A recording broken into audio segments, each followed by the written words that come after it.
Vote আসে vote যায়, প্রতিশ্রুতি পূরণ হয়নি গ্রামবাসীদের।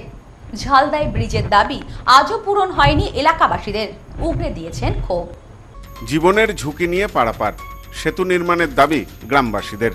ওপারে ঝাড়খণ্ড, এপারে বাংলা, মাঝে সুবর্ণরেখা আর সাপই নদীর সঙ্গমের স্থলে সাপই নদীর ওপর সেতু নেই দীর্ঘদিন। এবার সেতুর দাবিতে সরব হয়েছেন গ্রামবাসীরা। ঘটনাটি পুরুলিয়ার ঝালদা ১ নম্বর ব্লকের তুলিন গ্রাম পঞ্চায়েতের অন্তর্গত তুলিন ব্রজপুর রাস্তায় কেরুয়াড়ি গ্রাম সংলগ্ন সুবর্ণরেখা নদীর পাড়ে। এখানেই সাপই নদীর মিলন হয়েছে সুবর্ণরেখার সাথে। একদিকে তুলিন হয়ে ঝাড়খণ্ডের রাঁচি ও অন্যদিকে ব্রজপুর হয়ে ঝাড়খণ্ডের রামগড় ও রাজারাপ্পার সাথে যোগাযোগের গুরুত্বপূর্ণ মাধ্যম এই পথ। বাসিন্দাদের অভিযোগ, সেতু না থাকায় তাদের প্রায় ১২ কিমি পথ ঘুরে ঝালদা হয়ে তুলিন হয়ে রাঁচিতে যেতে হয় বিভিন্ন কাজে। এ বিষয়ে সন্দীপ কুমার মাহাতো বলেন, আমাদের দীর্ঘদিনের সমস্যা, বহু আন্দোলন করেছি। এখানে ব্রিজ না থাকার ফলে আমাদের ঘুর পথে যেতে হয়।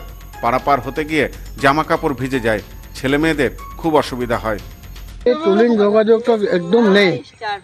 কারণ কারণ কি আমাদের এই সেতু নেই। কতদিন ধরে এই সমস্যা? অনেক দিন, বহুদিন থেকে, মানে একদম আদি পুরুষ থেকে। বর্ষাকালে কি সমস্যাটা হয়? বর্ষাকালেও সমস্যা হয়। হ্যাঁ, ওটা তো ঘুরপটে যেতেই হবে আমাদেরকে। এই দেখুন ভিজে আছি আমি, এখন যেতে হচ্ছে।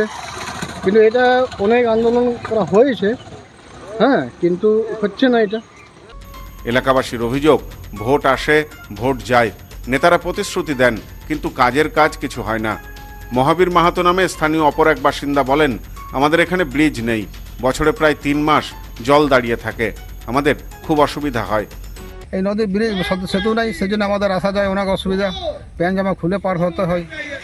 সরকারগুলো আসছে যাচ্ছে, কিন্তু আমাদের এখনো কোনো হয় নাই। কত সরকার গেল, কত সরকার আসলো। ঘুটিয়া আছে, গুড়িডি আছে, ডুমরডি আছে, মেরাউন্ড আছে, রাইডি আছে, তালডি আছে। কোথায় কোথায় যাচ্ছে এই রাস্তাটা? এই রাস্তাটা ওই সওয়াদি পাহাড়ে একটা রাস্তা যায়, এটা ঝাড়খণ্ড, ওই ঝাড়খণ্ডের যেটা গলা রোড সেটা ধরে, তারপরে এটা কলবা রোড ধরে যাবে, কলবা যাবে, এদিকে কোথায় যাচ্ছে? এদিকে মুড়ি যাবে, তুলিন যাবে, রাঁচি যাবে। আর কোনো বিকল্প রাস্তা নেই? বিকল্প রাস্তা গেলে আমাদের ওই ঝালদা দিয়ে বাইপাস দিয়ে ঘুরতে হবে। বাঘমুন্ডি বিধানসভার বিধায়ক রহিদাস মাহাতো জানিয়েছেন, এই সমস্যার জন্য গত সরকারই দায়ী। এ বিষয়ে বর্তমান সরকারের কাছে বিধায়ক আবেদন করেছেন বলেও জানান তিনি বলেন, শীঘ্রই সমস্যা মিটবে, গুরুত্ব সহকারে বিষয়টি দেখা হচ্ছে। Bureau report, news no man's land, Purulia. Sampriti guest house hotel and restaurant. সমস্ত আধুনিক সুবিধাযুক্ত AC double bedroom, standard double bedroom, twin bedroom, deluxe double bedroom. আমাদের হোটেলেই রয়েছে বাঙালির খাবার সহ মাল্টি কুইজিন রেস্টুরেন্ট। শহরের মধ্যে অথচ সম্পূর্ণ নিরাপদ পরিবেশে থাকা খাওয়ার একমাত্র ঠিকানা Sampriti guest house hotel and restaurant, Chakdah road, টবাজার, বনগাঁ। ফোন 03215257603।